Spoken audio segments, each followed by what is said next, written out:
Assalamualaikum warahmatullahi wabarakatuh.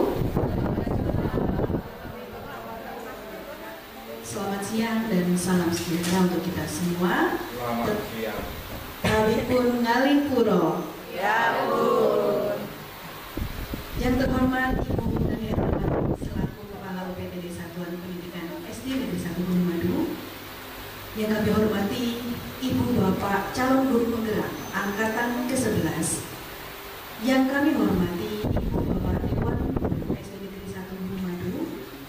Puji syukur kehadirat Tuhan Yang Maha Esa yang telah memberikan rahmat hidayah dan meringankan langkah kita sehingga pada siang hari ini, pada hari Kamis tanggal 22 Agustus 2024 bertempat di Aula SD Negeri 1 Gunung Madu, kita masih bisa diberikan kesempatan untuk berkumpul berbagi praktik baik dalam acara diseminasi berbagi praktik baik tentang budaya positif calon guru penggerak angkatan ke-11 tahun 2024 Kabupaten Lampung Tengah. Salawat dan salam marilah senantiasa kita sambung-sambungkan kehadirat Nabi besar Muhammad Sallallahu Alaihi Wasallam yang syafaatnya selalu kita nantikan di yaumil kiamat. Amin amin amin. Izinkan saya berdiri di sini untuk memandu acara ini dari awal hingga akhir. Dan berikut susunan acara pada siang hari ini. Acara yang pertama yaitu pembukaan, dilanjutkan dengan doa, kemudian menyanyikan lagu Indonesia Raya. Acara berikutnya sambutan, presentasi dari calon guru penggerak angkatan ke-11. Setelah itu dilanjutkan dengan diskusi dan tanya jawab dari penonton. Agar acara pada siang hari ini diberikan kelancaran dari awal hingga akhir dan memberikan manfaat bagi kita selaku para pendidik, mari kita bersama-sama mengucapkan doa sebagai semangat. Bismillahirrahmanirrahim.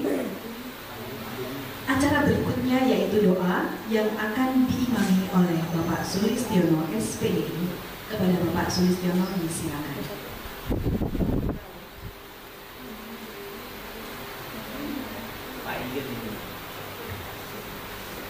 Assalamualaikum warahmatullahi wabarakatuh. A'udzu billahi minasyaitonir rajim. Bismillahirrahmanirrahim. Alhamdulillahi rabbil alamin. Hamdan syakirin, hamdan na'imin, hamdan yu'afi ni'amahu wa yukafi mazidah. Ya Rabbana lakal hamdu kama yanbaghi li jalali wajhika wa 'azimi sultanik. Ya Allah, Ya Rahman, Ya Allah, Ya Rahim. Pada siang ini kami akan melaksanakan yaitu acara berbagi praktik budaya positif. Mudah-mudahan acara ini berjalan dengan lancar ya Allah. Ya Allah, Ya Rahman, Ya Allah, Ya Rahim. Pada siang hari ini kami memohon perlindungan-Mu ya Allah. Berikanlah keikhlasan kepada hati kami ya Allah. Berilah kelapangan hati kami ya Allah untuk terus belajar agar kami berguna bagi bangsa, negara, dan bagi siswa-siswi kami ya Allah. Ya Allah, Ya Rahman, Ya Allah, Ya Rahim. Kami akan terus belajar ya Allah sehingga sampai akhir hayat pun kami akan tetap belajar agar untuk bermanfaat bagi agama, budaya, dan bangsa kami ya Allah. Ya Allah, Ya Rahman, Ya Allah, Ya Rahim. Ampunilah dosa-dosa kami ya Allah. Ampunilah dosa para pemimpin kami ya Allah. Ya Allah, pada siang hari ini kami berdoa di Aula SDN 1 Gunung Madu semata-mata mengharap ridho-Mu ya Allah. Ya Allah, Ya Rahman, Ya Allah, Ya Rahim. Berilah kami kelancaran, berilah kami kecerdasan untuk menimbangi-Mu ya Allah. Rabbana dzalamna anfusana wa illam taghfir lana wa tarhamna lanakunanna minal khasirin. Rabbana atina fid dunya hasanah wa fil akhirati hasanah wa qina adzabannar. Wa sallallahu ala sayyidina Muhammadin nabiyil ummi wa ala alihi wa sahbihi wa barik wa sallam walhamdulillahi rabbil alamin. Saya akhiri, wassalamualaikum warahmatullahi wabarakatuh.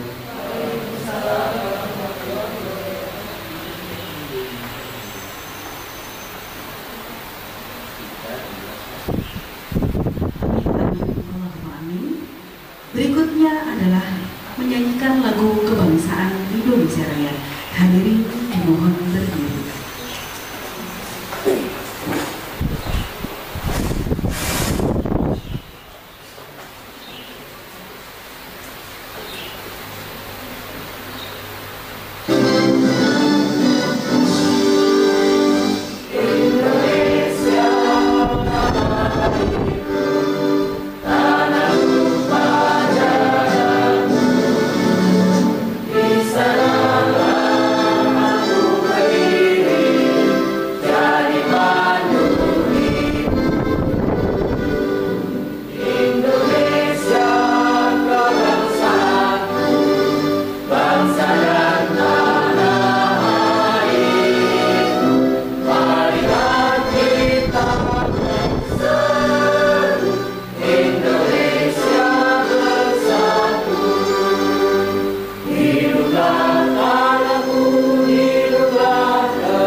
Silakan duduk kembali.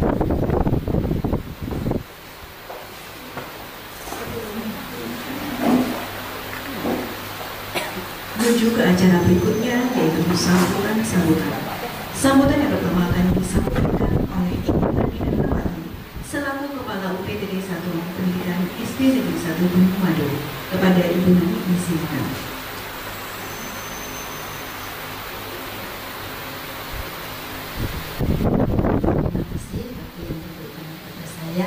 Yang terhormat Bapak Ibu calon guru penggerak angkatan yang ke-11, yang saya hormati Bapak Ibu dan hadir pada sore hari ini, saya ucapkan selamat sore semuanya. Sore.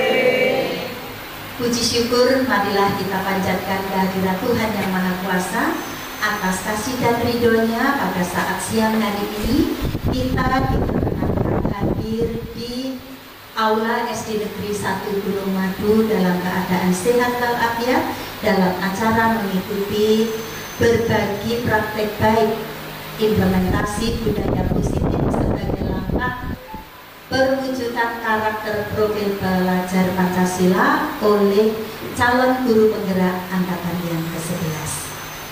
Bapak Ibu yang saya hormati, pada siang hari ini merupakan hari yang berbahagia untuk kita karena di SD Negeri 1 Gunung Madu paling tidak sudah akan bertambah lagi untuk guru penggeraknya, yaitu di mana pada saat ini Bapak Sunarno, Bapak Ibnu Riko, lalu Ibu Inggit yang saat ini telah menempuh, masih menempuh untuk calon guru penggerak, masih dalam proses. Mudah-mudahan semuanya ini bisa berjalan dengan lancar, berjalan dengan baik, dan terlebih di dalam berbagi praktik baik pada siang hari ini, semuanya bisa kita ambil manfaatnya untuk memotivasi teman-teman yang kiranya saat ini belum mendapatkan kesempatan untuk mengikuti pendidikan di dalam calon guru penggerak atau CGP yang mungkin belum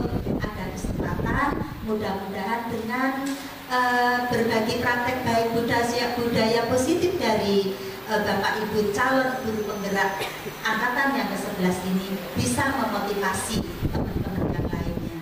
Mudah-mudahan akan tergerak, nantinya bergerak dan menggerakkan. Terima kasih juga kepada teman-teman yang sudah lulus di dalam mengikuti CGP dulu, yaitu ada 4 ya Bapak Ibu ya, guru penggerak kita yang sudah lulus ini.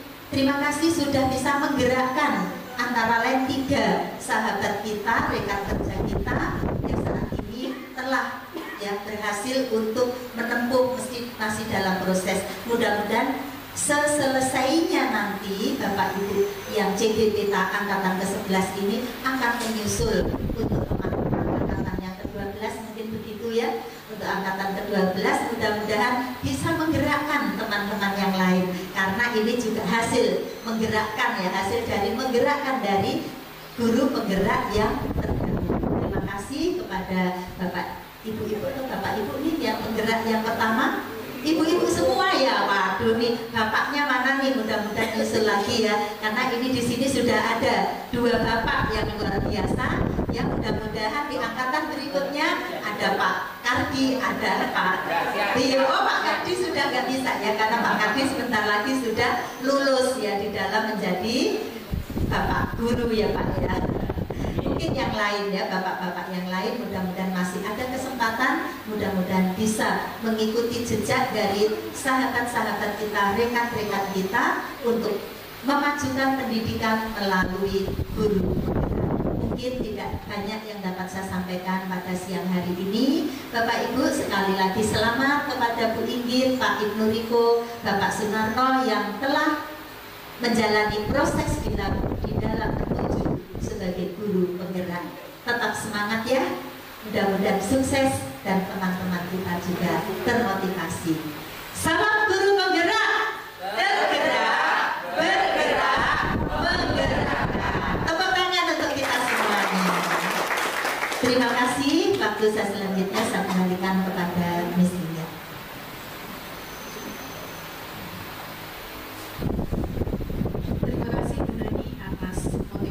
Dan dukungannya.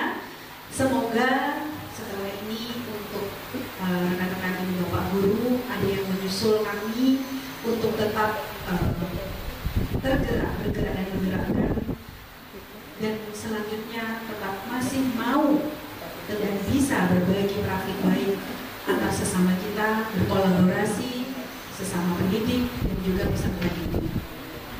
Untuk angkatan ke-12 ini sepertinya sebentar lagi akan dibuka pendaftarannya. Silakan Bapak Ibu rajin-rajin buka SIM PKB-nya.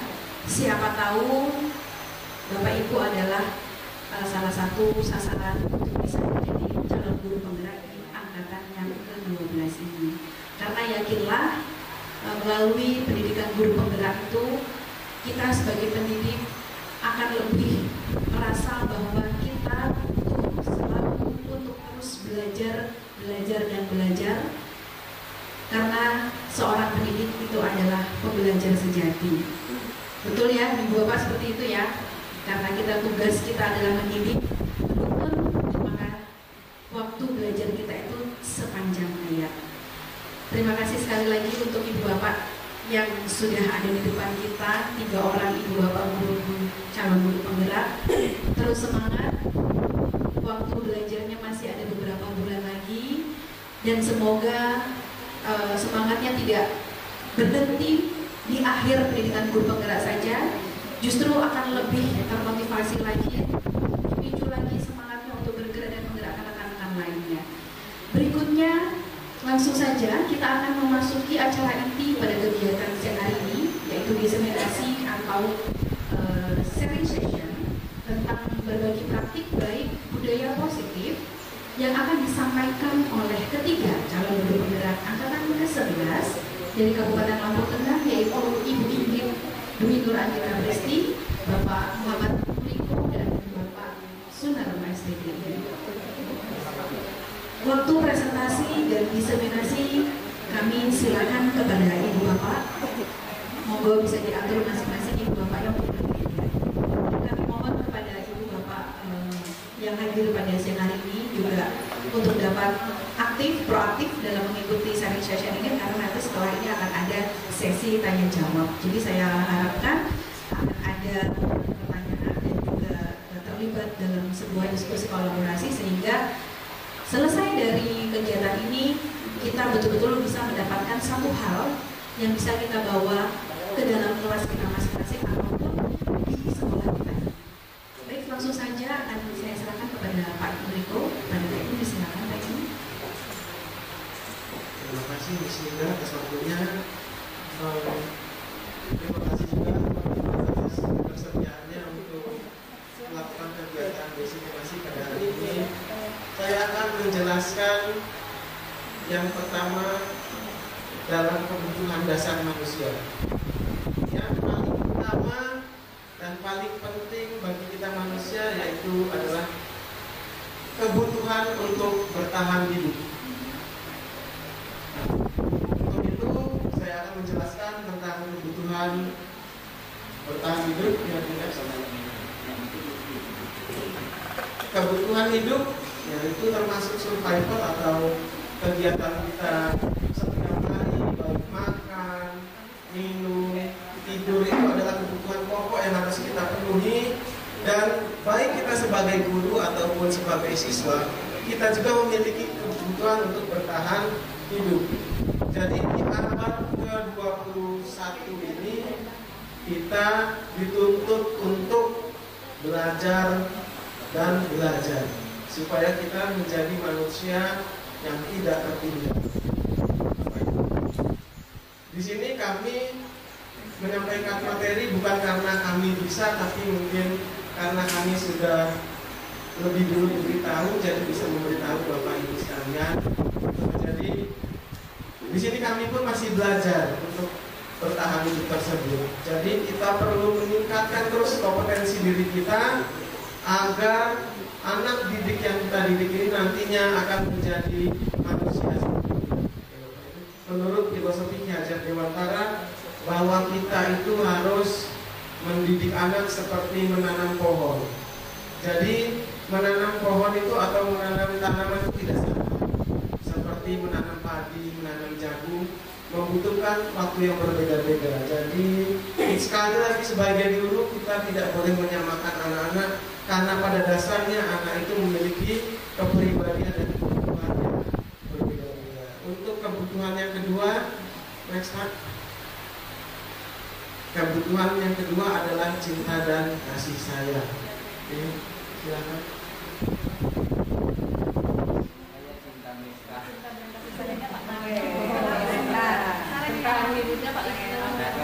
Baik, saya lanjutkan 5 dasar kebutuhan manusia. Yang pertama, cinta dan kasih sayang. Setiap manusia memerlukan kasih sayang dan rasa terima dari orang-orang di sekitarnya. Pemenuhan akan kasih sayang dan rasa diterima sangat penting dalam perkembangan karakter seorang anak yang merasa dicintai dan diterima oleh orang-orang di sekitarnya, tumbuh sebagai pribadi yang percaya diri dan mempercayai empati. Jadi, Bapak Ibu, anak didik kita itu sebetulnya tingkahnya terkadang di kelas bermacam-macam. Ada yang buat ulah ini itu, ternyata mereka itu butuh kasih sayang, butuh perhatian oleh bapak ibu gurunya. Kadang kita yang tidak tanggap karena tingkah mereka yang bermacam-macam. Selanjutnya, di sekolah kebutuhan kasih sayang dan rasa diterima dapat dipenuhi dengan menerapkan sistem AMONG. Dengan sistem ini, guru berperan sebagai pamong yang bertugas membimbing, mengayomi, dan mengarahkan peserta didik sesuai dengan kodratnya masing-masing. Next Pak.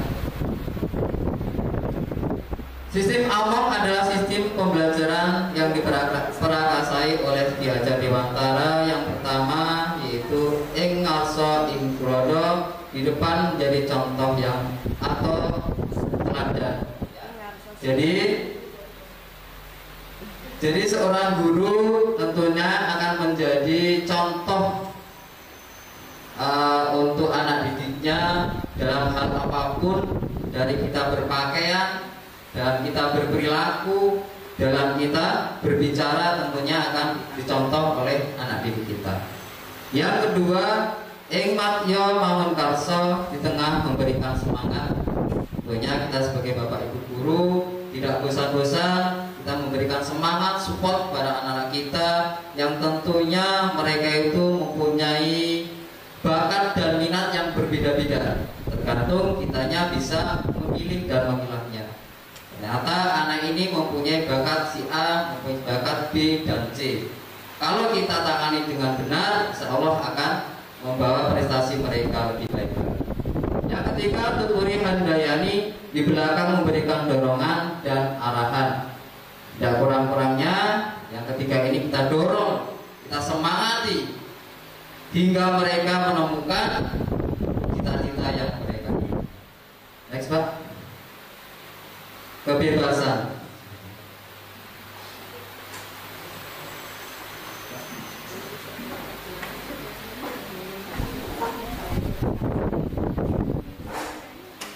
Baik, terima kasih.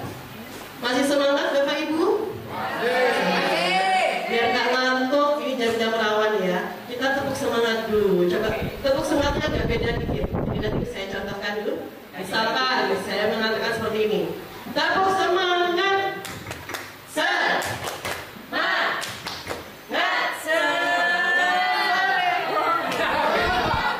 Bisa.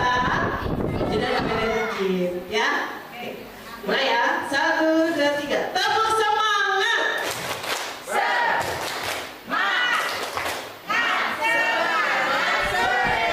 Ya.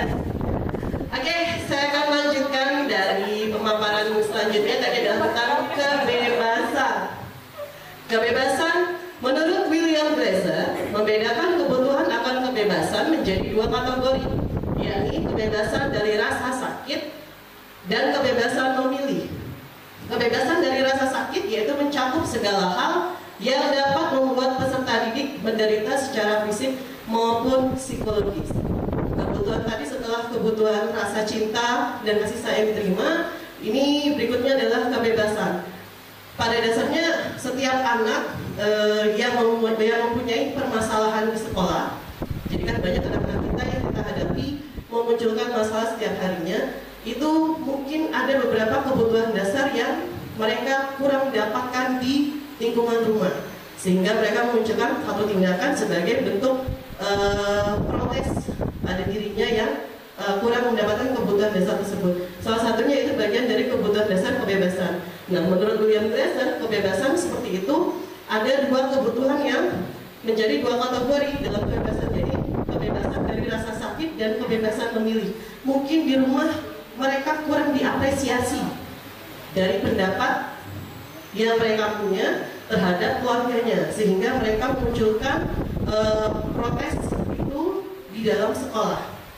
Mungkin pada saat mereka mempunyai seperti keinginan untuk mau makanan apa atau mau belajar apa, pendapat mereka tidak didengarkan oleh keluarganya.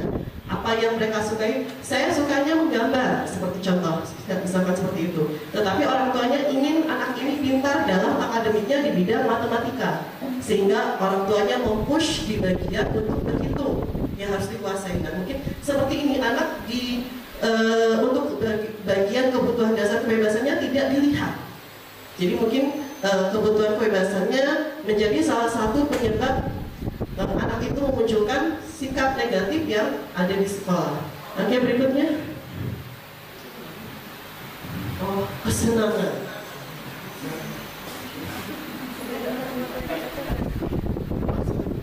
Ini yang saya senangkan ya. Kegiatan berkumpul, jadi kita semua itu harus atas dasar senang dulu, baru dapat melakukan sesuatu dengan sukacita. Contohnya anak-anak belajar. Anak belajar itu sebetulnya akan lebih cepat nyambung kalau dia sudah senang. Kalau dia main bola, ingatnya bisa 1 minggu dia menang itu. Tapi kalau mereka menghafal perkalian 1 jam, sudah lupa. Karena apa? Mungkin pembelajaran kita kurang menyenangkan, Bapak Ibu. Ya. Anak-anak disuruh hafalan, tiba-tiba suruh maju. Dia hafal, tapi karena tidak senang, tidak melekat di kepalanya. Ya, jadi anak-anak itu kita atur pembelajaran pembelajarannya ya di sini dijelaskan bahwa pembelajaran itu harus dapat menciptakan pembelajaran yang menyenangkan. Bagaimana caranya? Ya banyak sekali dengan media-media yang menyenangkan seperti yang Bapak Ibu biasa buat ya, atau dengan kita berkumpul merencanakan pembelajaran berikutnya secara berkelompok. Bisa jadi besok kita belajarnya antar kelas, mungkin hafalannya mungkin dihilangkan menjadi permainan sehingga anak-anak itu menyenangkan. Terus setiap pelajaran-pelajaran yang harus membaca panjang mungkin bisa dibuat trik-trik bagaimana anak itu membaca tapi dengan hati yang gembira, atau berdua bersama temannya ya. Bagaimana kita mengatur supaya pembelajaran di kelas dari pagi hingga siang itu menyenangkan. Tadi ada contohnya dari Bu Inggit, tepuk-tepuk, ice breaking atau joget-joget sedikit ya. Jadi anak-anak gak ngantuk. Karena pada dasarnya kesenangan itu sangat penting untuk pembelajaran. Karena malah kita belum masuk sudah melihat anak yang berantem, itu kita coba, jangan, kita masuk dengan senang dulu ya. Kita tangani dengan senang dulu, tanyakan bagaimana ya, sehingga mood kita ketika mengajar juga terbentuk ya, moodnya happy ya Bapak Ibu. Oke, berikutnya next minute ya, ini ada materi berikutnya. Penguasaan. Nah, penguasaan ini baik dari anak-anak itu hadir, ya, kita siapkan mereka dengan lagu Indonesia Raya. Sebetulnya di dalam lagu ini kita mengajak anak-anak itu supaya cinta Indonesia secara tidak langsung.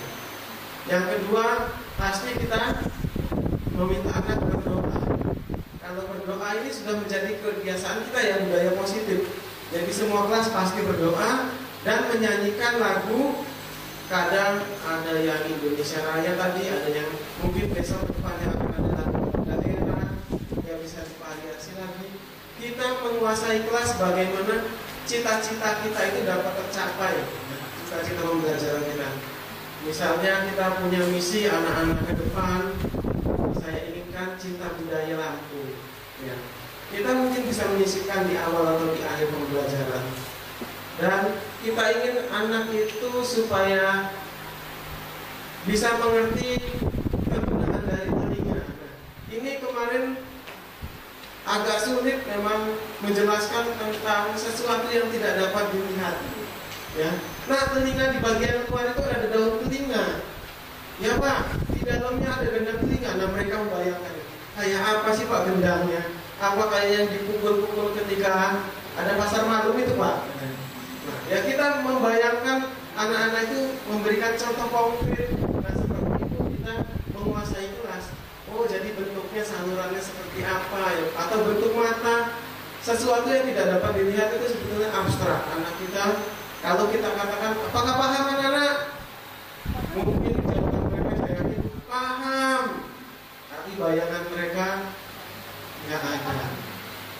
Kalau kita tidak bisa membawa bukti konkretnya, mungkin bisa melalui media-media seperti visual dan lain sebagainya. Bapak Ibu, sekarang sudah canggih, kita dimanjakan dengan teknologi, tinggal kita yang harus mengupgrade diri hingga kita bisa menguasai pembelajaran dari awal hingga akhir. Nah, di sini ada budaya positif. Dari susunannya, peraturan menjadi keyakinan menjadi lingkungan yang positif, dan positif nanti menciptakan budaya yang positif ya. Akan dilanjutkan.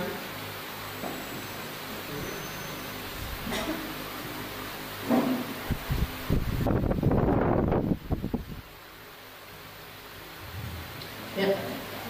Berikutnya adalah peraturan kelas.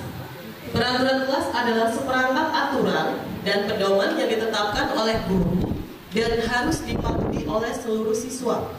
Aturan-aturan ini dirancang untuk membantu guru dalam mengelola perilaku dan memastikan adanya lingkungan belajar yang positif di mana semua siswa merasa nyaman dan aman. peraturan kelas di sisi lain biasanya dibuat oleh guru tanpa melibatkan siswa. Ya, benar sekali. Jadi memang seperti kita kemarin di awal pembelajaran di tahun ajaran baru, pasti mungkin setiap kelas, setiap wali kelas sudah menetapkan tentang peraturan kelas. Peraturan kelas ini belum tidak sama seperti keyakinan kelas, karena kalau peraturan kelas itu masih biasanya guru yang menentukan apa saja peraturan kelas yang harus ditaati dan dipatuhi oleh siswa-siswinya di dalam kelas tersebut. Dan biasanya nantinya peraturan kelas ini akan dijadikan keyakinan kelas. Maka dari peraturan kelas ini biasanya yang membedakan dengan keyakinan kelas bukannya sama, biasanya sering orang masih berpikir peraturan kelas dengan keyakinan kelas itu terlihat mirip atau sama. Padahal tidak. Peraturan kelas ini masih satu yang membuat bukan antara kesepakatan guru dengan murid berbeda dengan keyakinan kelas. Kemudian peraturan kelas sendiri biasanya masih dalam pembuatannya katanya kata-kata yang terkandung di dalam peraturan kelas ini masih kata-kata yang bersifat aturan, seperti misal tidak boleh mencontek, seperti itu. Nantinya di keyakinan kelas itu nanti akan berubah karena kata-katanya tidak bisa seperti itu. Jadi kalau di dalam peraturan kelas bisa memang kata-katanya masih berupa peraturan yang seperti tidak boleh mencontek, tidak boleh ribut, tidak boleh jalan-jalan, seperti itu. Nantinya kemudian akan berubah dan dibuat lebih sesuai dengan kondisi kelas dan disetujui dan dibuat bersama dengan siswa-siswi antara guru dengan murid dan disepakati bersama dalam kelas tersebut. Berikutnya, keyakinan kelas. Keyakinan kelas. Nah, ini tadi yang saya katakan, peraturan kelas berbeda dengan keyakinan kelas. Kalau mungkin selama ini kita buat keyakinan kelas, tetapi masih mungkin ada kata-kata mungkin yang jangan membuang sampah sembarangan. Kalau di dalam keyakinan kelas ini, keyakinan kelas itu adalah kesepakatan yang dibuat bersama antara guru dan siswa untuk menciptakan lingkungan belajar yang positif dan produktif di dalam kelas. Keyakinan kelas untuk mendorong siswa untuk berperilaku baik secara intrinsik, bukan karena takut akan hukuman. Biasanya keyakinan kelas ini telah dibuat sesuai dengan kesepakatan antara wali kelas dan juga murid di dalam satu kelas tersebut. Dari peraturan yang sudah ada, mungkin guru sudah atau wali kelas sudah menentukan apa-apa saja peraturan kelas yang harus ditaati dalam kelas tersebut. Misalkan ada 5 peraturan kelas, tidak boleh datang terlambat. Mungkin nanti di keyakinan kelasnya ditanyakan kepada siswa, kira-kira kalau kita buat peraturan kelas, ada peraturan kelas tidak boleh datang terlambat. Kira-kira seperti apa keyakinan kelas yang tepat? Datanglah tepat waktu. Jadi kita ubah kalimatnya menjadi lebih positif.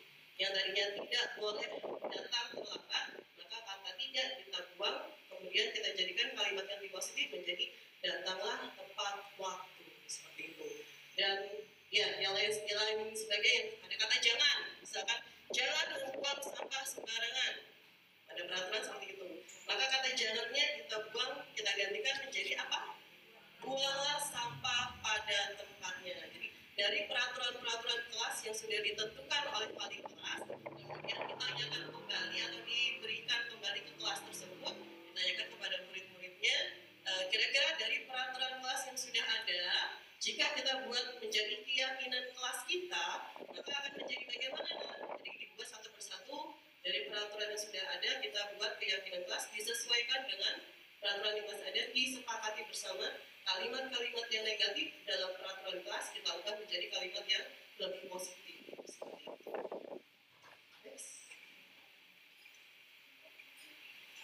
Budaya positif akan disampaikan oleh Baik, saya lanjutkan. Budaya positif. Jadi dari tujuannya budaya positif itu tentunya sesuatu yang baik. Budaya positif adalah kebiasaan-kebiasaan baik yang seharusnya ada di dalam lingkungan sekolah. Untuk menerapkan budaya positif di sekolah tentunya diperlukan peran guru dan sekolah yang optimal.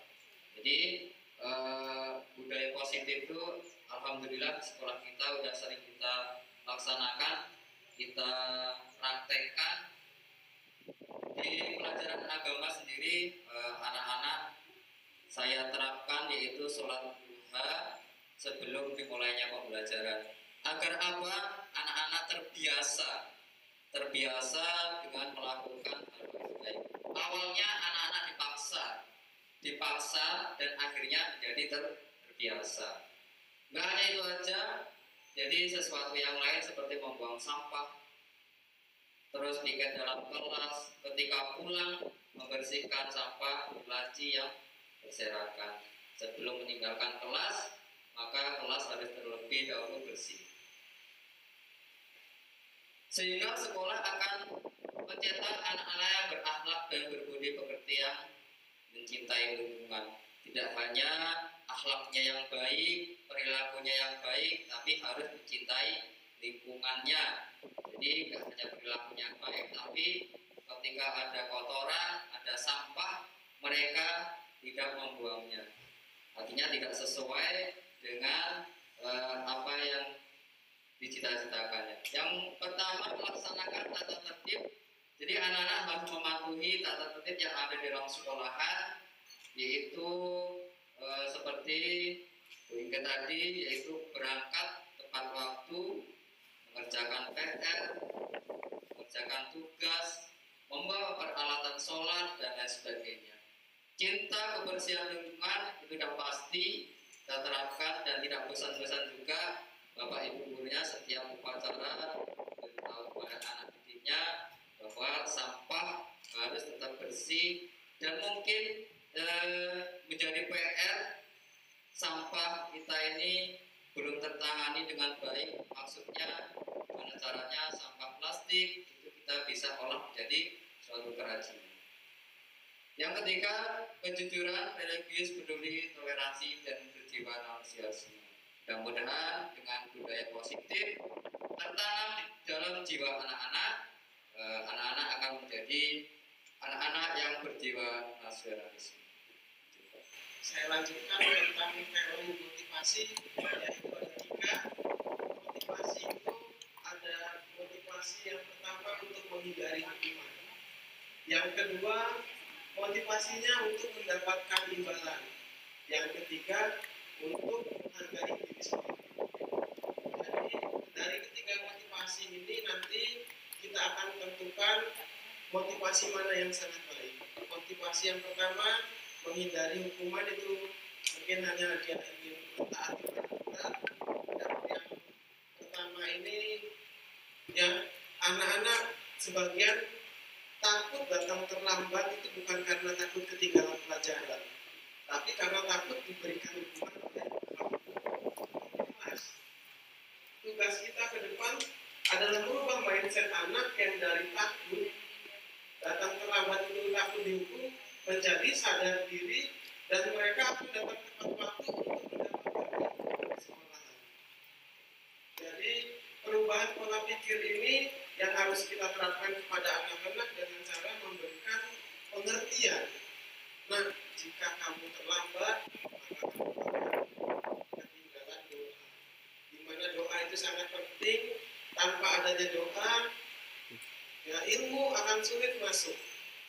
Dengan berdoa kita meminta kepada Allah, maka insya Allah hari ini pelajaran akan diterima dengan baik. Mungkin dengan kesadaran seperti itu, anak-anak besok lebih termotivasi untuk datang lebih awal, karena dia mempersiapkan dirinya untuk belajar di hari itu. Itu contoh-contohnya. Terus mereka juga lebih cenderung untuk menghindari atau menjauhi hukuman fisik. Takut dihukum, Pak, disetrap, atau lebih buruknya lagi nanti bersihin kamar mandi, contohnya seperti itu kan. Dulu waktu sekolah ya, kalau membersihkan kamar mandi itu seperti hal yang biasa ya. Sebenarnya yang kita lakukan dulu itu nggak tepat. Kamu kalau telat mesti bersihin kamar mandi, ya udah sampai 2 jam masuk ke kamar mandi. Ya termasuk saya dulu agak sering terlambat. Terus kalau sekarang gimana? Ya ada kemajuan lah, datangnya sebelum mandi gitu kan. Kedepannya gimana? Ya datangnya pagi-pagi sekali lah mungkin bantu sekolah. Bapak Ibu ya, ini dia agak ngantuk kan Bapak Ibu. Oke lanjut, Pak Narno untuk mendapatkan imbalan yang kedua. Nah ini kita memang wajib memberikan apresiasi kepada anak, tapi jangan sampai kebiasaan kita itu menimbulkan hal yang buruk. Jadi suatu ketika kita boleh memberi apresiasi kepada anak, tetapi kalau setiap hari kita berikan dalam yang sama dan kepada orang yang sama, maka kedepannya bisa jadi anak tersebut ingin mendapatkan juara kelas karena mendapatkan imbalan. Jadi anak ini kita ajarkan bagaimana caranya mempelajari sesuatu untuk dirinya sendiri. Manfaatnya akan dirasakan oleh dirinya sendiri. Ketika dia belajar, maka dia mengetahui manfaatnya. Pembelajaran itu memang sangat penting. Nah, kalau kamu belajar A, nanti kamu akan bisa melakukan A. Jadi kalau kamu belajar B, kamu akan bisa melakukan B. Jadi motivasi itulah yang kita harus tanamkan kepada anak-anak, bukan nah kalau kamu nanti menang akan mendapatkan hadiah ini. Nah seperti itu ya, baru kurang lebih. Oke, next one. Tentang menjadi orang yang menginginkan kesadaran untuk dirinya sendiri. Ya, jadi saya lanjutkan. Ini adalah motivasi yang ketiga, ingin dan menghargai diri sendiri. Jadi ketika kita sudah memberikan suatu pelajaran kepada anak, baik secara lisan ataupun tulisan, yang kita harapkan adalah anak-anak itu dapat menghargai diri sendiri. Jadi ketika saya belajar, saya ingin menjadi anak yang pintar. Ketika saya melakukan kebersihan, saya ingin menjadi pribadi yang bersih. Ketika saya datang terlambat, saya ingin menjadi anak yang disiplin. Jadi ketika saya buang sampah pada tempatnya, bukan karena takut dimarahi oleh guru yang galak atau guru yang melotot, itu enggak. Dengan kesadaran itu, anak-anak saya yakin buang sampahnya tidak ada lagi yang salah tempat, baik organik atau organik. Yang penting kita menyediakan juga tempat yang cukup. Karena sekolah kita cukup besar, saya yakin sampahnya banyak dan kita juga sudah berhasil mengatasinya. Budaya positif di sekolah kita itu sudah sangat baik. Jadi di sini kita cukup menguatkan kembali saja dan mengingatkan. Oke, berikutnya Pak.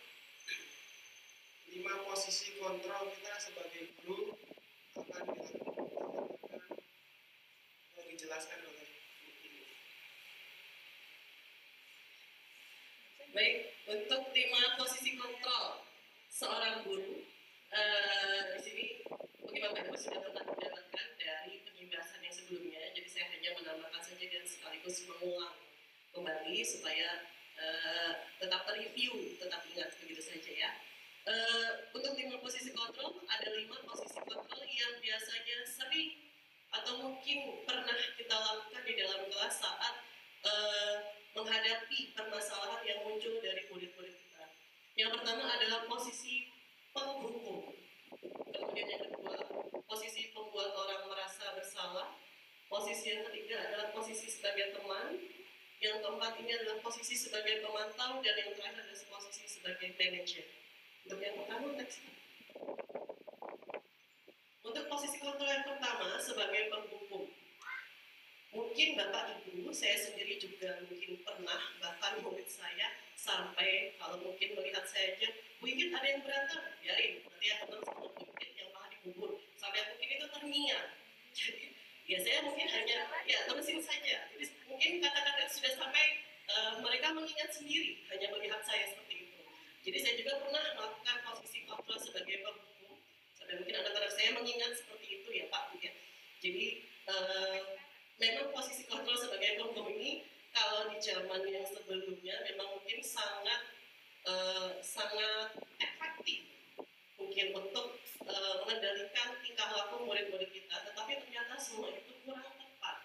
Setelah saya mengikuti pendidikan guru penggerak ini ternyata posisi kontrol sebagai penghukum itu belum tepat untuk digunakan jika kita menghadapi permasalahan yang muncul dari murid-murid kita.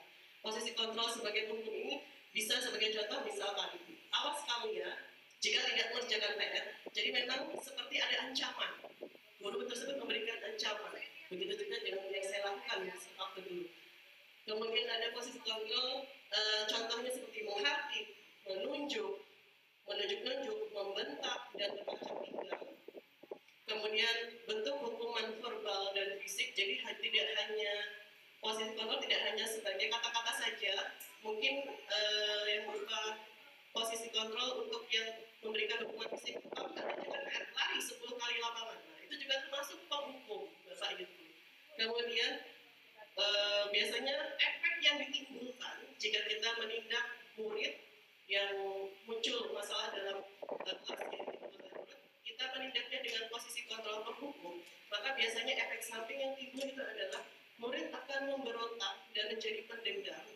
Mungkin memang tidak bisa melawan atau tidak bisa menunjukkan pada saat itu, karena mungkin mereka juga mungkin tahu kalau posisi kita sebagai guru, mereka hanya murid, tidak mampu. Tapi mungkin di luar itu mereka di dalam hati akan merasa sakit hati dan juga mendendam kepada kita. Kemudian tidak akan menyukai gurunya atau pelajaran yang diaku. Pasti menjadi satu blacklist mungkin dalam hati mereka sendiri. Oh, pelajaran ini, bu gurunya ini galak, jadi saya nggak mau. Bahkan mungkin ada Pak, Bu, anak kita yang mungkin akan bertemu dengan pelajaran tertentu sampai tidak masuk hanya karena dia tidak ingin bertemu dengan guru tersebut. Okay. Next. Berikutnya adalah posisi membuat merasa bersalah. Ini biasanya yang di bawah dari posisi kontrol penghukum, lebih lembut tetapi agak nyelkit seperti itu mungkin ya Bu ya. Jadi beliau mungkin berusaha untuk menyadarkan anak didiknya yang membuat satu masalah dengan berkata misalkan suaranya cenderung tenang, melembut, namun menyalahkan murid. Kemudian kesalahan yang dilakukan murid membuat gurunya menderita. Nah, ini biasanya kita memposisikan anak tersebut seolah kita ini dengan ulah atau tindakannya kita ini merasa tersakiti. Kita ini merasa menderita dengan sikap dan tindakan yang diperbuat murid kita. Jadi kita membuat murid kita merasa bersalah dari tindakan yang sudah dilakukannya. Efek samping yang biasanya bentuk murid kita jika kita menggunakan posisi kontrol sebagai pembuat merasa bersalah, yaitu murid akan merasa bersalah, maka identitasnya akan gagal di situ karena dia akan merasa menyalahkan dirinya terus-menerus. Oh, berarti saya ini gara-gara saya ya, berarti saya selama ini nggak berguna ya, mungkin seperti itu efek samping yang tadi ditimbulkan. Kemudian murid akan menjadi rendah diri dan menarik diri dari lingkungan. Itu efek negatifnya yang ditimbulkan dari posisi kontrol membuat merasa bersalah. Dan kita akan merasa lebih minder karena merasa, oh saya tidak ada manfaatnya di kelas ini. Oh karena saya, guru saya jadi disalahkan. Mungkin seperti itu. Berikutnya. Posisi teman. Ini posisi biasanya yang sering atau posisi yang biasanya kadang dilakukan oleh guru-guru yang kelas besar, karena memang kalau untuk guru kelas kecil mungkin agak susah untuk memposisikan sebagai posisi teman. Tapi biasanya guru kelas besar mungkin pernah melakukan seperti ini. Jadi untuk posisi teman itu biasanya guru akan bersikap ramah dan bersenda gurau sehingga murid akan merasa senang, aman dan akrab dengan guru tersebut. Namun tetap ada jarak. Identitasnya berhasil, tetapi dorongannya masih dorongan eksternal, belum dorongan yang internal, belum dari dalam diri murid tersebut. Jadi untuk posisi teman ini biasanya guru memposisikan sebagai teman segaya dari murid tersebut. Jadi misalkan anak terlambat atau anak tidak mengerjakan tugas, kok kamu nggak mengerjakan tugas? Kenapa nggak dikerjakan tugasnya? Nantilah Bu, gampang bisa dikerjain nanti. Ayolah dikerjakan. Nanti kalau sudah dikerjakan baru bisa ngobrol kembali. Ibu ini kayak gak pernah muda aja. Nah, mungkin seperti itu. Kemudian efek samping yang akan ditimbulkan, murid bergantung pada satu orang, kemudian murid menjadi tidak mandiri, dan murid akan berperilaku baik hanya pada orang tertentu. Efek samping dari posisi teman yang ditimbulkan, murid hanya akan bergantung pada satu orang. Dia hanya akan bersikap baik mungkin hanya dengan guru yang menganggapnya sebagai teman. Dengan guru lain mungkin tidak. Seperti itu. Kemudian efek yang ditimbulkan karena dianggapnya sebagai teman, jadi rasa hormat yang diberikan ya tidak ada. Meskipun tetap guru tersebut menjaga jarak, tapi murid akan menganggapnya hanya sebagai teman, bukan guru. Yang dimana guru dianggapnya sebagai seseorang yang bijaksana, kemudian harus dihormati, itu semua hilang karena guru tersebut memposisikan dirinya sebagai murid seperti itu. Dan identitasnya memang berhasil. Identitas yang dimunculkan dari murid tersebut berhasil, tetapi dorongan motivasi yang timbul adalah dorongan eksternal, bukan dorongan internal yang muncul dari dalam murid tersebut. Jadi itulah efek negatif yang ditimbulkan. Berikutnya, Pak. Oke, berikutnya adalah posisi pemantau atau monitor. Ini hampir sedikit serupa dengan posisi teman. Untuk posisi kontrol, posisi pemantau atau monitor, guru bersuara data, jadi hampir seperti posisi teman, menggunakan data untuk mengontrol, identitasnya berhasil, mengarahkan murid berdasarkan konsekuensi. Seperti misalkan, ada seorang murid yang terlambat, kemudian dia datang, kemudian menemui guru. Kemudian guru tersebut menindaknya dengan menggunakan data. Bu, maaf, saya datang terlambat. Sudah berapa kali kamu datang terlambat? Baru sekarang. Kemarin sudah terlambat. Jadi kamu sudah 3 kali datang terlambat. Jadi biasanya kalau untuk posisi kontrol sebagai pemantau atau monitor, guru tersebut mengacu pada data yang dimilikinya tentang anak yang membuat kesalahan. Tidak mengerjakan PR, Bu, saya lupa membawa PR. Sudah berapa kali kamu tidak membawa PR? Baru sekarang, Bu. Enggak, minggu kemarin sudah 3 kali. Jadi ada data yang dimiliki oleh guru dalam menindak murid jika dia memposisikan dirinya sebagai pemantau. Jika menggunakan posisi kontrol ini, seperti dengan tadi posisi kontrol sebagai teman, akan tetapi untuk siswa mengarahkannya berdasarkan konsekuensi. Jika sudah tahu untuk kesalahannya dengan menggunakan data tadi, biasanya gurunya akan mengarahkan kepada konsekuensi. Kamu sudah tahu, kamu sudah 3 kali tidak mengerjakan PR, berarti apa kira-kira konsekuensi yang harus kamu terima? Iya, Bu, saya harus membuat perjanjian 1 buku halaman penuh, mungkin seperti itu. Jadi itu posisi kontrol sebagai pemantau. Efek yang ditimbulkan biasanya murid akan menghitung konsekuensinya dan hadiah tanpa memahami nilai kebajikan yang dituju. Tidak sepenuhnya mandiri. Jadi murid akan menghitung. Misalkan, kalau kamu tidak membawa buku cetak akan sebanyak 3 kali, maka harus berdiri di depan kelas. Dia akan menghitung, saya sudah nggak bawa buku cetak berapa kali, akan dihitungnya. Kemudian efek sampingnya pasti akan diingat. Kalau tidak membawa buku cetak, berarti saya harus berdiri di depan. Begitu juga sebaliknya. Kalau saya mendapatkan nilai 100 pada ujian apa-apa, nanti saya akan dapat uang 5.000 dari bu guru. Itu akan diperhitungkan, akan diingat oleh dia. Jadi tidak akan membuat siswa tersebut menjadi mandiri, bukan tumbuh berdasarkan motivasi dari dalam dirinya. Seperti itu. Next, Pak. Yang terakhir adalah posisi manajer. Posisi manajer, guru bersuara netral, kemudian terus mengajukan pertanyaan bermakna untuk membuka pikiran murid. Ini posisi kontrol yang memang layak kita terapkan jika kita menemukan permasalahan pada siswa, tapi memang tidak langsung mudah seperti itu. Saya sendiri sedang berusaha setiap menemui permasalahan yang ada yang muncul dalam kelas saya berusaha untuk menerapkan posisi kontrol sebagai manajer, meskipun itu agak susah gitu ya. Jadi guru bersuara netral ketika kita menghadapi permasalahan yang muncul dari murid yang sudah mereka perbuat. Kita harus tetap mengontrol emosi yang muncul dalam diri kita.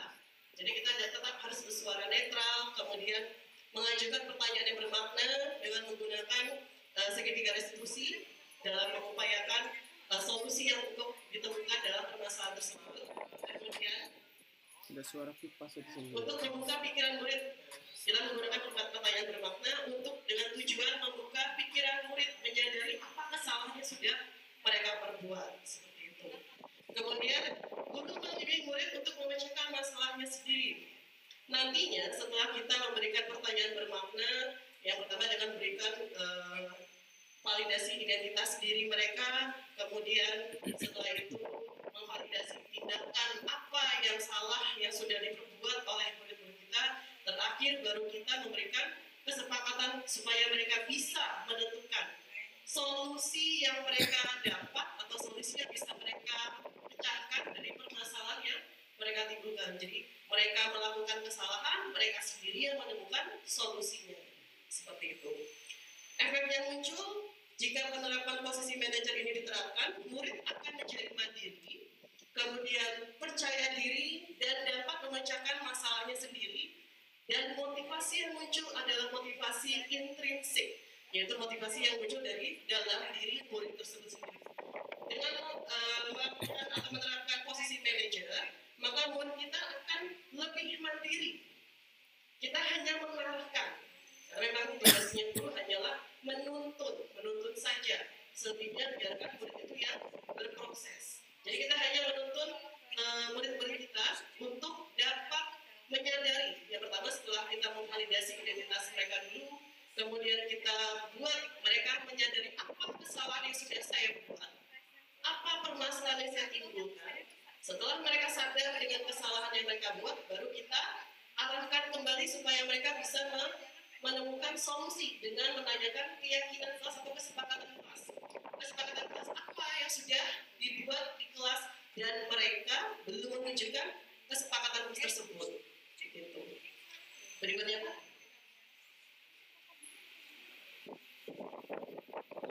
Baik, selanjutnya Pak Lapo. Baik, terima kasih Bu Ingrid. Bapak Ibu, di dalam saya ini dalam guru, ternyata selama saya ngajar hampir 10 tahun lebih, ternyata saya itu yang saya lakukan salah Bapak Ibu. Itu ternyata guru itu ada tata caranya menyelesaikan masalah pada siswa. Zaman saya dulu ngajar sampai saya sebelum mengikuti guru penggerak itu ternyata salah. Dulu waktu anak berbuat salah, hukumannya pasti latih teman-teman, suruh nulis di kertas sampai berlembar-lembar. Jadi ternyata yang saya lakukan selama ini salah. Ketika saya sekarang sedang mengikuti pembelajaran guru, dan ternyata ada cara guru itu menyelesaikan masalahnya. Yang pertama yaitu menstabilkan identitas. Ketika anak-anak tahu anak-anak itu salah, jadi kita sebagai guru tidak langsung memvonis anak tersebut. Kamu ini pasti, kamu ini yang salah, kamu pasti yang salah, dan lain sebagainya. Kita langsung tentukan anak tersebut. Ternyata tidak seperti itu. Kita stabilkan dulu, kita panggil anaknya, kita dudukkan, kita tanya baik-baik. Nah, apa kesalahan kamu? Ini Pak, Bapak dulu juga pernah loh salah seperti itu. Jadi anak itu jiwa sudah stabil. Bapak dulu pernah salah juga loh. Nah, jadi anak jiwanya sudah kita stabilkan dulu. Menstabilkan identitas anak dulu. Yang selanjutnya menvalidasi tindakan yang salah. Next Pak.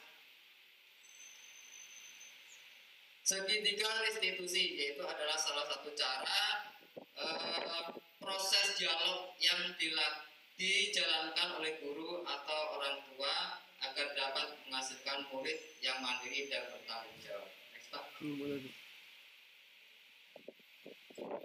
Menstabilkan identitas. Dua, memvalidasi tindakan yang salah. Memvalidasi tindakan yang salah adalah upaya untuk membantu siswa mengidentifikasi kebutuhan dasar yang menyadari mereka melakukan kesalahan. Jadi kita validasi anak tersebut biar dia itu anak itu mengaku bahwa dia itu melakukan kesalahan sendiri. Bukan kita yang memvonis anak-anak kamu salah, yang kamu lakukan itu salah anak, bukan. Tapi gimana caranya anak tersebut mengakui bahwa yang dia lakukan itu adalah salah, yang dia lakukan itu belum benar. Itu adalah salah satu validasi tindakan yang salah. Artinya guru tidak langsung memvonis anak tersebut, tapi gimana caranya anak tersebut bisa memberitahukan kepada gurunya bahwa mereka yang salah. Next, Pak. Next. Yang ketiga, menanyakan keyakinan. Menanyakan keyakinan artinya mengajak siswa menemukan cara untuk berperilaku lebih baik dan tidak melanggar tata tertib sekolah. Contoh, kalimat yang diterapkan dalam tahapan ini adalah nilai-nilai yang telah disepakati oleh siswa. Jadi setiap guru mata pelajaran atau guru kelas itu mempunyai kesepakatan kelas, yang mana bisa kesepakatan kelas itu artinya hal-hal yang melanggar di dalam kelas itu anak-anak akan diberitahu. Misal, nak, pelanggaran apa yang telah kamu lakukan? Iya Pak, saya salah, saya telah melanggar kesepakatan kelas nomor sekian.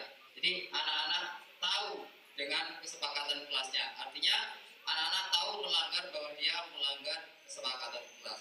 Contoh kasus pada siswa yang suka melanggar tata tertib, guru dapat memantau, merefleksi dan mengingat kembali nilai-nilai sekolah serta membantunya merefleksi apa yang ingin capai dan seperti apa dia di masa yang akan datang. Jadi gimana caranya nanti anak-anak akan terbiasa ketika anak-anak bersalah itu dia akan mengaku dengan sendirinya bahwa dia telah melanggar kesepakatan kelas yang telah ditentukan dalam kelas masing-masing. Untuk praktek langsung atau mungkin kita lihat dari kasus yang ada dulu. Kasus yang ada yaitu seorang anak bernama Adi yang terlambat datang ke sekolah. Kemudian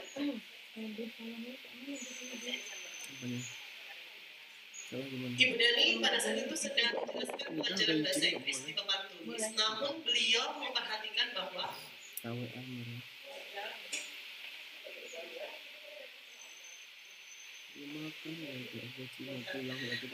namun beliau mengatakan bahwa Fajar malah tidur-tiduran dan tampak acuh pada pelajarannya.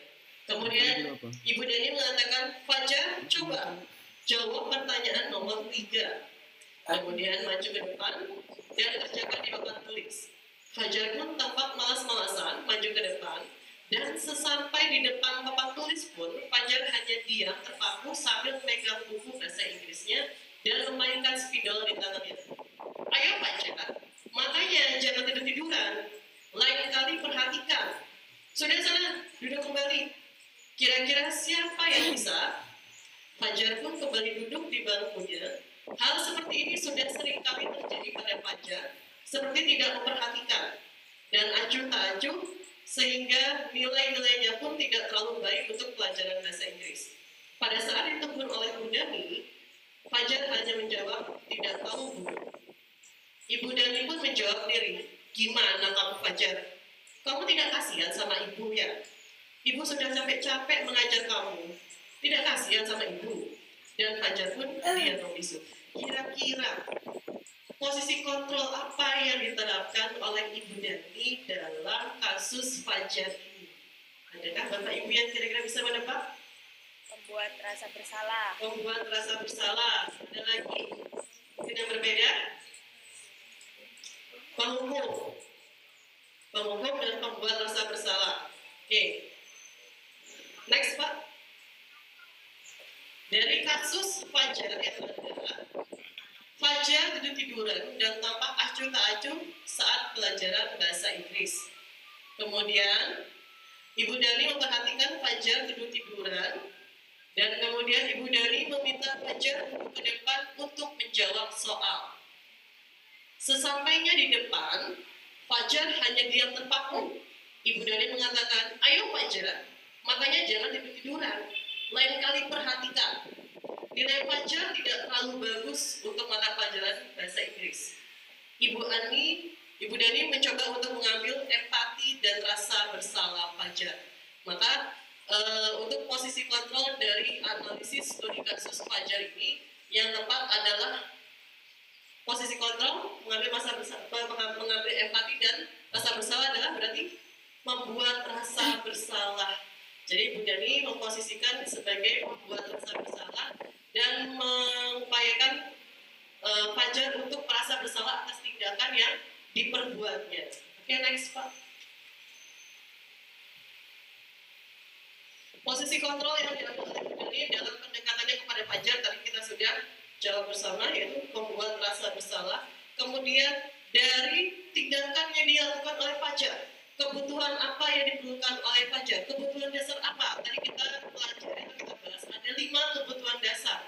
Yang pertama tadi ada kebutuhan bertahan hidup, kemudian ada kebutuhan cinta dan rasa diterima, kemudian yang keempat ada kebebasan, kesenangan, dan penguasaan. Ada kebutuhan apa yang kurang dipenuhi dari Fajar sehingga dia melakukan tindakan tersebut. Kira-kira kebutuhan yang mana? Bapak Ibu bisa menebak? Cinta dan kasih sayang dan kebutuhan untuk diterima. Ada yang sepakat atau mungkin ada yang berbeda? Sama, ya. Dari mungkin di rumahnya dia kurang perhatian. Mungkin di rumahnya tidak ada apresiasi dari keluarganya.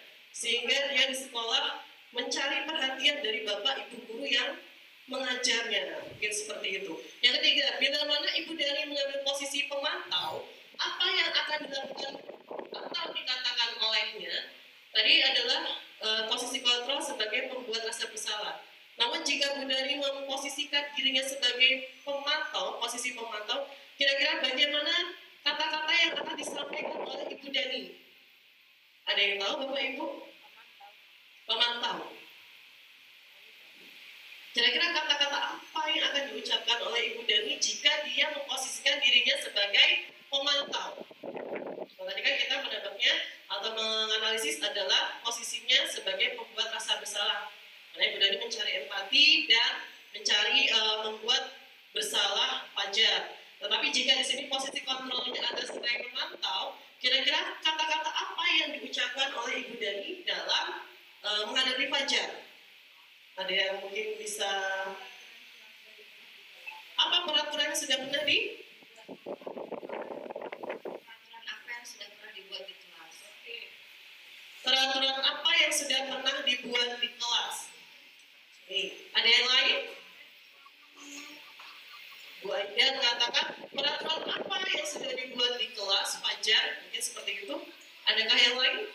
Jika posisi Ibu Dani sebagai posisi pemantau. Tadi posisi pemantau kan sudah saya sampaikan. Nah, sekarang Ibu Dani memposisikan dirinya sebagai posisi pemantau. Kira-kira apa yang akan diucapkan oleh Ibu Dani pada saat beliau menghadapi Fajar yang bermula seperti itu? Adakah yang bisa menyampaikan pendapatnya? Menanyakan keyakinan kelas yang pernah dibuat bersama. Oke, ya. Untuk posisi pemantau, tadi mungkin bisa kembali Pak Ibu. Posisi pemantau. Mainan lah, jelas. Oh yang ini jelas mainan sih, Iya, dapat tuh. kecil banget tuh kan. Lagi. Sekarang nggak bisa bedain loh tuh. Nah, oke. Posisi pemantau ini tadi, guru bersuara data, kemudian menggunakan data untuk mengontrolnya, kemudian efek yang ditimbulkan adalah identitas siswa berhasil mengarahkan murid berdasarkan konsekuensi. Ya, kita bisa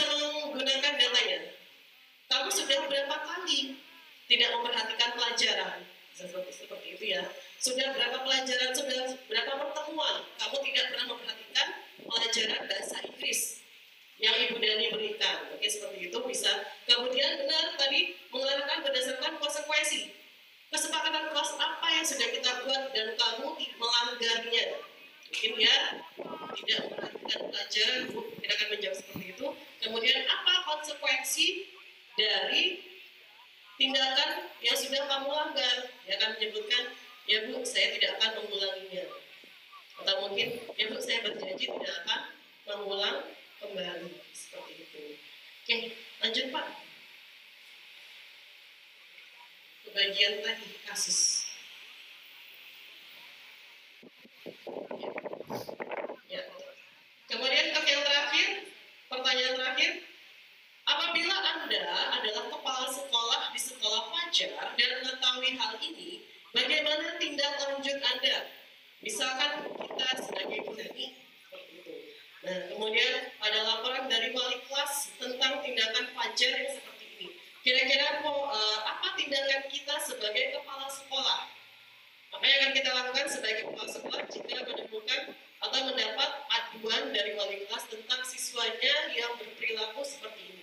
Ada yang bisa menyampaikan pendapatnya, Bapak Ibu? Silakan. Pak Dong? Oke. Biar agak lihat-lihat gitu.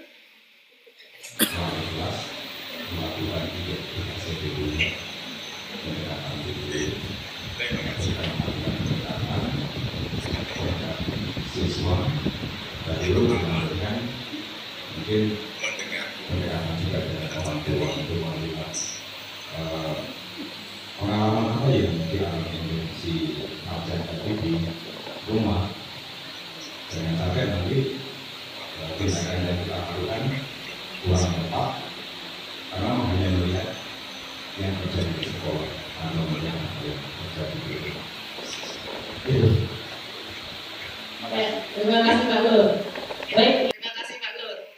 Baik, ya saya sangat setuju juga. Jadi memang mungkin jika sebagai kepala sekolah, yang pertama adalah menanyakan kembali atau mungkin mendatangkan kembali penjelasan lebih jelas dari wali kelas yang mengadukan tentang permasalahannya tersebut. Kemudian memanggil anak beserta dengan orang tuanya karena memang kita tidak bisa 100% atau mungkin langsung menyulap anak yang mungkin yang tadi bermasalah, kemudian kita buat menjadi anak yang baik atau mungkin anak yang berprestasi, itu tidak mungkin tanpa bantuan dari anak itu sendiri. Perkembangannya berpengaruh kepada 3 lingkungan, yaitu sekolah, keluarga, sekolah, dan masyarakat. Jadi dari 3 lingkungan itu sangat membentuk dari karakter anak tersebut. Jika anak mempunyai masalah, maka kita harus mengoreksi dari 3 lingkungan yang ada. Bagaimana di sekolahnya, bagaimana di keluarganya, apakah semua kebutuhan dasarnya sudah terpenuhi? Dari kelima kebutuhan dasar itu, apakah sudah tercukupi semua? Kenapa sampai dia melakukan tindakan negatif di sekolah? Kemudian jika di rumah sudah terpenuhi semua, bagaimana di sekolah? Apakah dia diapresiasi? Apakah dia diterima di sekolahnya? Kemudian bagaimana jika di masyarakat? Apakah di masyarakat dia diterima oleh lingkungan masyarakat? Apakah dia mendapatkan perlakuan yang baik dari lingkungan masyarakat? Itu yang mungkin kita bisa koreksi. Karena tidak mungkin anak memunculkan masalah jika dari kebutuhan dasarnya semua tercukupi seperti itu. Jadi memang jika kita sebagai kepala sekolah, sama seperti Pak Nur tadi, keluarganya atau orang tuanya kita tanyakan, kemudian anaknya juga kita panggil, kita tanyakan, kita selidiki lebih lanjut apa permasalahan sebenarnya, baru kita tentukan solusi dari permasalahan tersebut. Oke, next.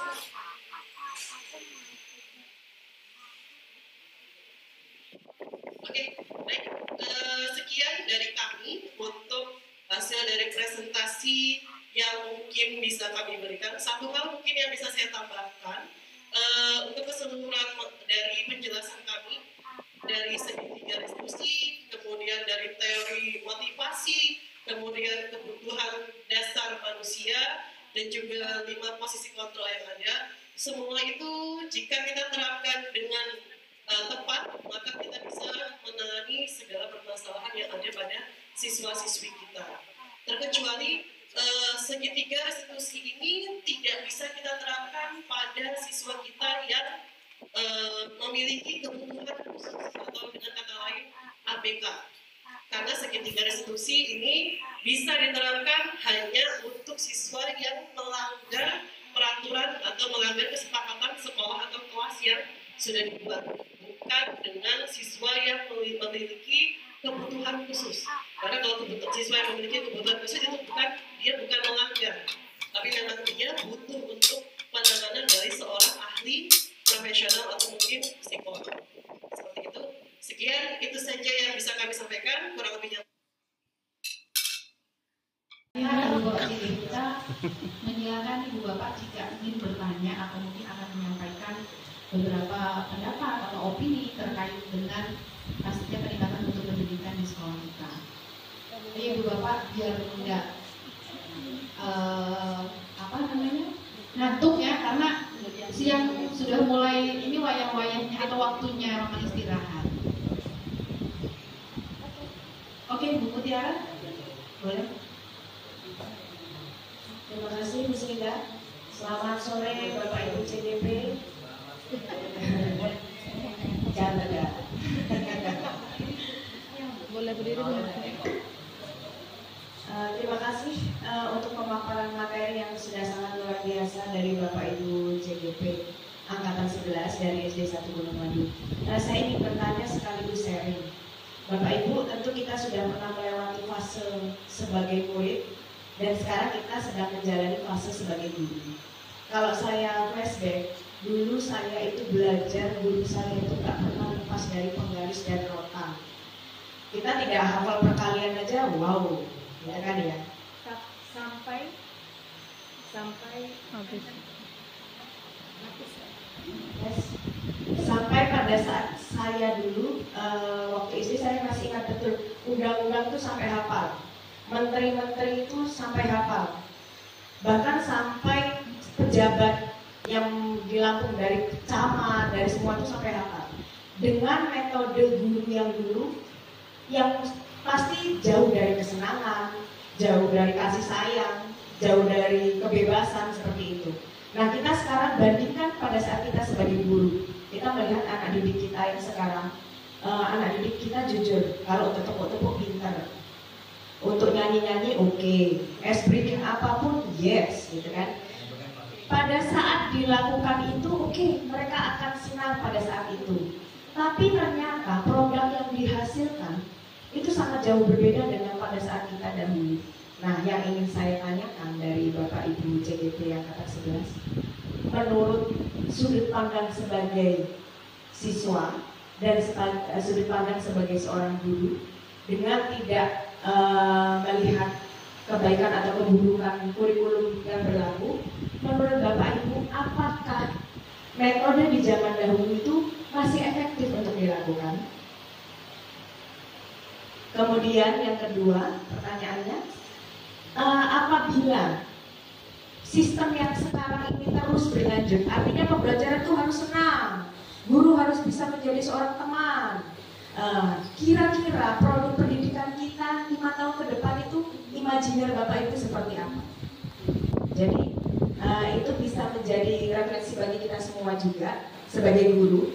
Apakah efektif dengan cara kita yang senang-senang main-main, tapi hasil yang dihasilkan anak-anak itu kurang maksimal?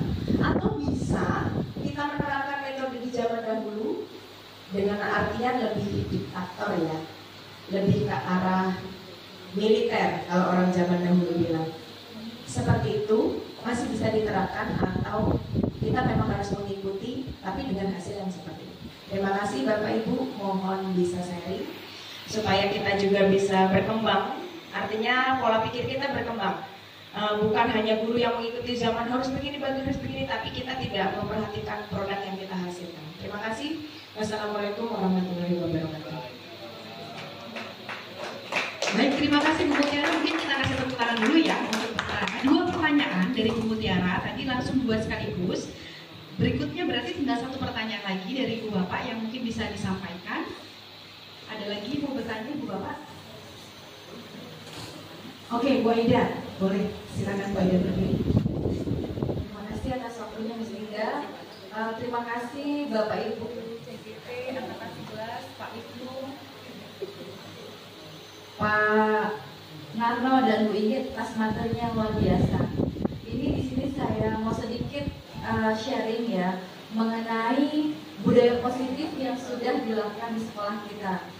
Dengan adanya perkembangan zaman dan ilmu pengetahuan juga teknologi itu ada plus minusnya. Nah, anak-anak di kelas khususnya, terutama di kelas saya, ketika melakukan suatu kesalahan, contohnya saja kesalahannya itu berkata kasar, dan itu kita sudah selidiki, kita sudah cari tahu, sudah validasi, sudah semua hal kita lakukan, anak itu sudah kita nasihati dan mereka mengakui dan tidak akan mengulanginya. Tetapi dengan seringnya mereka.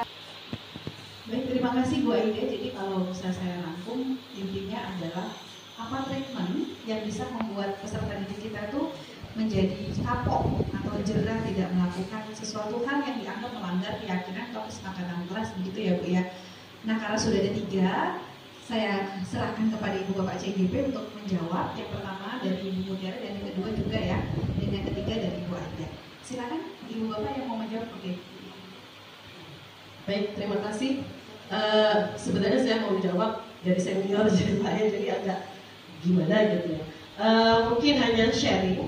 Jadi untuk saya sendiri sama yang saya rasakan seperti Bu Mutiara.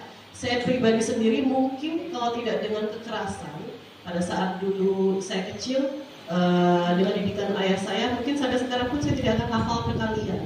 Karena untuk orang tua saya sendiri, ayah saya pada saat menghafalkan perkalian itu menggunakan kemoceng. Jadi perkalian 1 sampai 10 sampai dengan 100 itu berurutan.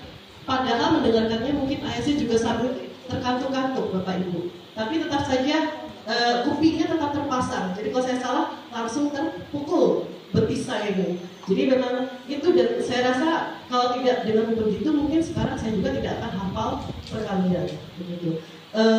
Untuk pertanyaan pertama dari Bu Mutiara disampaikan, apakah efektif cara yang digunakan untuk pendidikan yang sekarang dengan menggunakan cara diktator atau militer?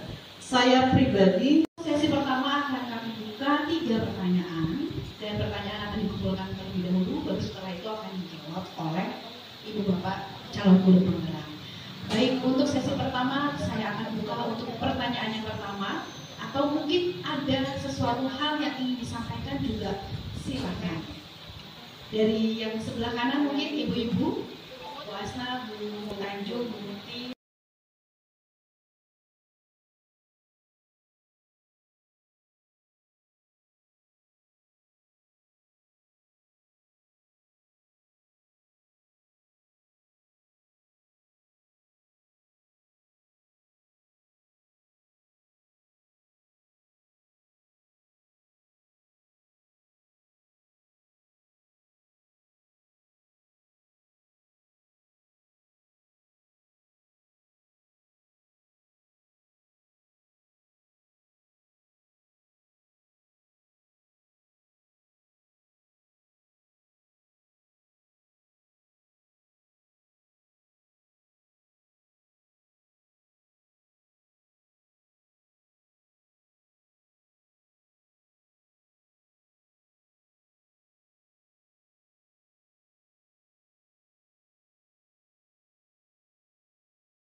pribadi, saya 50-50 menerapkannya seperti itu kemudian.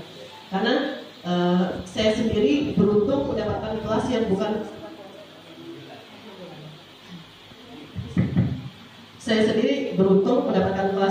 kelas favorit, sehingga muridnya random, banyak tingkah yang mungkin lebih mengejutkan. Kemudian saya menerapkannya 50-50.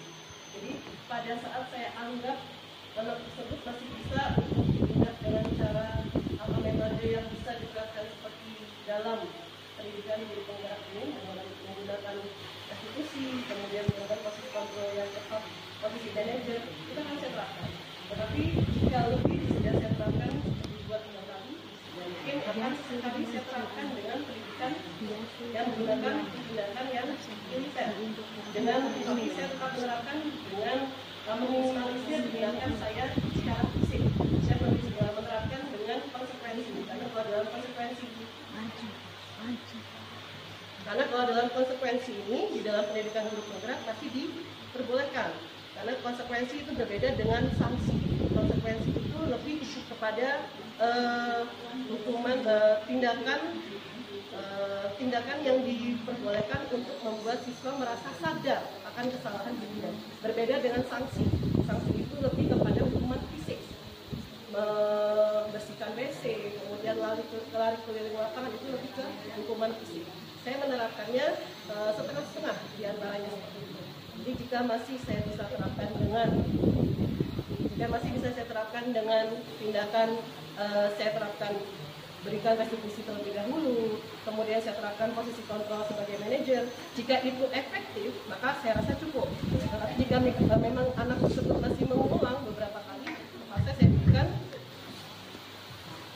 Jika anak itu masih mengulang tindakannya beberapa kali, maka tindakan yang saya lakukan adalah dengan menerapkan konsekuensi.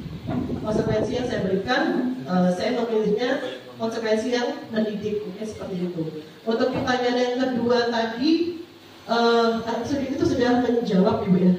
Pertanyaan pertama dengan pertanyaan kedua. Jadi saya rasa tadi kalau untuk saya pribadi yang pertama, kemudian menanyakan apakah itu efektif, saya mengatakan ya ada kalanya efektif, ada kalanya kita seperti menarik ulur. Jadi kita seperti menarik ulur bermain layanan. Anak itu kita umpamakan seperti layanan. Kadang kala kita ulur dengan tetap mengawasi atau dengan tetap memantau, mungkin kita bisa menggambarkannya dengan posisi sebagai manajer. Ada kalanya kita tarik supaya tetap pada koridornya, tetap pada batasan-batasan yang sudah ada. Mungkin seperti itu. Mungkin Bapak Ibu CGP, Bapak yang lain bisa menambahkan? Bapak Ibu atau Bapak Ibu, silakan. Baik, saya akan lanjutkan tadi pembahasan nomor 2. Apakah pembelajaran sekarang sudah sesuai dan 5 tahun ke depan anak kita akan jadi seperti apa? Yang pertama, pembelajaran kita yang sekarang ini saya rasa sudah cukup baik, di mana kurikulum itu pada dasarnya menyempurnakan kurikulum yang sebelumnya. Jadi kalau kita berbicara dari sudut pandang positifnya, sekarang hampir tidak ada kekerasan yang terjadi pada anak. Terus 5 tahun ke depan kita juga akan merencanakan generasi yang pertama, generasi yang berkarakter utamanya. Jadi karakter di sini adalah sopan santun, perilakunya baik, ucapannya baik, sehingga ke depannya anak Indonesia bisa menjadi pemimpin-pemimpin yang memiliki karakter yang bisa membawa Indonesia menjadi lebih baik lagi. Terus satu lagi tambahannya, kita dapat melakukan ini dengan 5 posisi kontrol tadi, yaitu terutama sebagai manajer yang bisa menguasai kelasnya ya. Tadi Bu Aida sempat bertanya juga, anaknya nggak jerah-jerah ya Bu ya. Karena ketika kita sudah menggunakan segitiga restitusi tadi belum berhasil, maka kita punya langkah kedua, yaitu konsekuensi.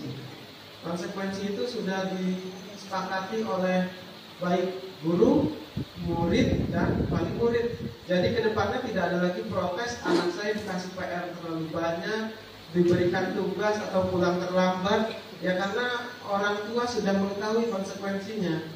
Jadi ya begini, Bu Aida ya, anak saya ternyata males nulis, konsekuensi misalnya pulangnya nanti terlambatnya, orang tuanya sudah memaklumi.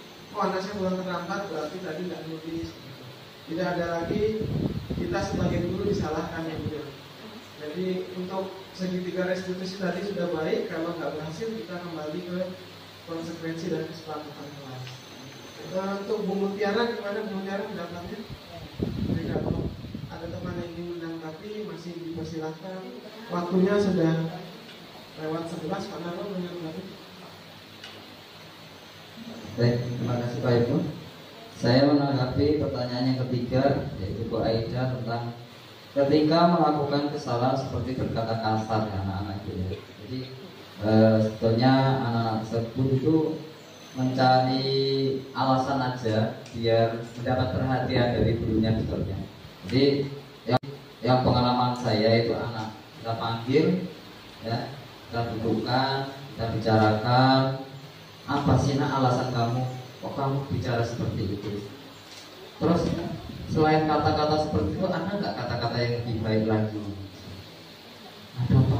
Nah, daripada kamu berkata kasar, sama-samanya berkata, lebih baik kamu mengucapkan sesuatu yang baik. Selain enak didengar, juga mendapatkan pahala. Insya Allah anak kalau diberi penjelasan kita baik-baik, insya Allah anak juga tahu. Terima kasih Bu.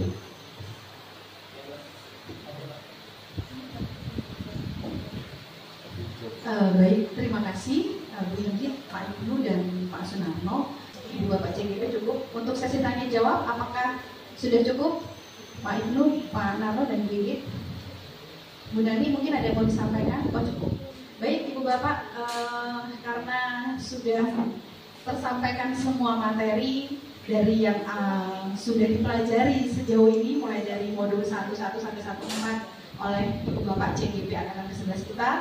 Mudah-mudahan pertemuan hari ini betul-betul membawa manfaat bagi kita, dan kita diharapkan untuk bisa terus tergerak, bergerak, dan menggerakkan. Dan sekali lagi, kita adalah seorang penuntun. Kita bukan bukan menarik anak-anak kita, tapi kita betul-betul menuntun, menebalkan apa yang sudah ada pada anak kita sesuai dengan kodrat alam dan kodrat zamannya. Tujuan kita sama semua, ingin anak-anak kita itu mencapai keselamatan dan kebahagiaan setinggi-tingginya. Mereka selamat, bahagia dunia dan akhirat. Amin ya rabbal alamin. Mungkin itu yang bisa saya sampaikan sebagai penutup pada acara sore hari ini. Saya selaku pembawa acara mohon maaf apabila dalam saya memandu kegiatan ini ada kekurangan, ada kata yang tidak berkenan di hati Bapak Ibu semua. Sekali lagi saya ucapkan terima kasih atas kehadiran Bapak Ibu semua. Kita akan berjumpa lagi di acara atau sharing session berbagi praktik baik selanjutnya. Terima kasih. Wassalamualaikum warahmatullahi wabarakatuh. Selamat sore.